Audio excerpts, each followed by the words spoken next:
Welcome to my second video on self-esteem and the inner critic.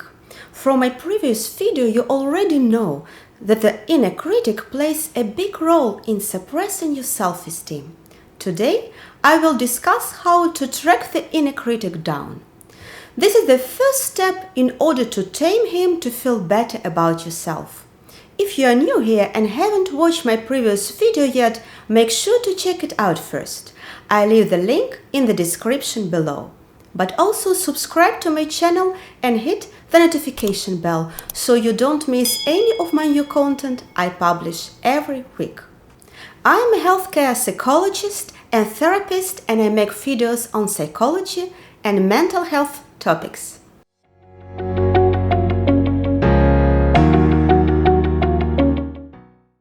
The first step is noticing when your inner critic speaks up instead of silencing or denying him.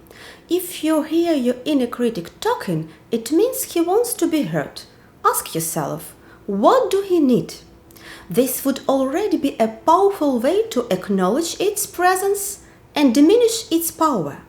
It's important to deal with the inner critic right after he starts, before he can do any damage. You can track down your own inner critic by looking for judgmental negative thoughts or images. It could be a scene of an event in which you made a mistake which keeps playing through your head. It's important to pay attention to what he says to you, especially in difficult situations. Maybe he says you are weak, or you are stupid, or you are bad or worthless. Here you can see a list of common situations in which the inner critic may be active. It could be encounters with strangers, or when you've made a mistake, or if you are criticized. You can also think about situations where you feel hurt, situations where you risk rejection or failure. If you have to deliver a performance, or even when you look in the mirror. Try to analyze in which situations, in particular, your inner critic is often present, because self-insight is the first and very important step to change.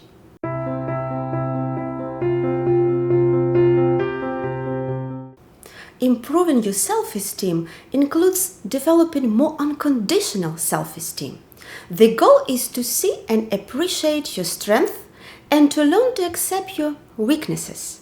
A good way to clarify your strengths and weaknesses is to map out your main qualities using the Hoffman Core Quality Quadrant model, which you can also use to analyze conflicts with others. Every human being has certain core qualities, and these qualities can be very different from person to person. Big differences in these core qualities can cause a certain friction between people. So you can start with drawing two axes. Look closely at specific qualities that characterize you. And remember, this has nothing to do with skills. It's linked to values, and it describes who you are as a human. It's like a positive thing that someone else can say about you straight away. For example, that you are very creative, very patient, responsible, or very decisive person. Everyone has some of these qualities. But every core quality has a dark side. The dark side is often a result of the core quality going too far and missing the mark. This is your pitfall. In this case, your quality can be a weakness. If you are very decisive, you can fall into the trap of being pushy. Other examples: perfectionist and overly organized, or confident and arrogant. The pitfall is noticed sooner than a core quality. Someone who is decisive and firm can quickly be seen as pushy. So ask yourself, what happens if I aggregate my core quality? So everyone has strength and everyone has pitfalls. If someone's certain quality is missing the mark, it can cause you irritation. This reaction is also called allergy. An allergy is, in other words, a quality in people that triggers a negative reaction in you. Such an allergy often has to do with the quality of yourself. You are often allergic to the opposite of your core qualities. For example, if you are modest, you can be bothered by people who are cocky. If you are an energetic person, you are allergic to passivity. The more often you are confronted with your own allergy in somebody else, the greater the chance will be that you will fall into your pitfall. A decisive person runs the risk of being pushy, accusing someone else of being passive. That annoying quality of the other is, of course, also quality going too far. The great thing is that you can learn a lot from people who annoy you the most. This can be an important development point and called the challenge. Do you regularly get annoyed by someone else's passivity? Then look at what quality is hidden behind it.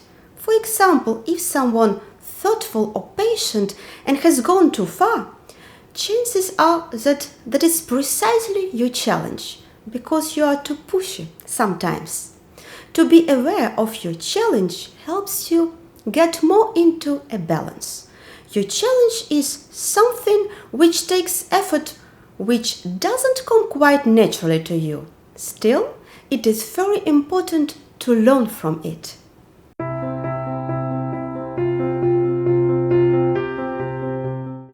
With the core quadrant, you can map out your own core qualities, pitfalls, allergies, and challenges.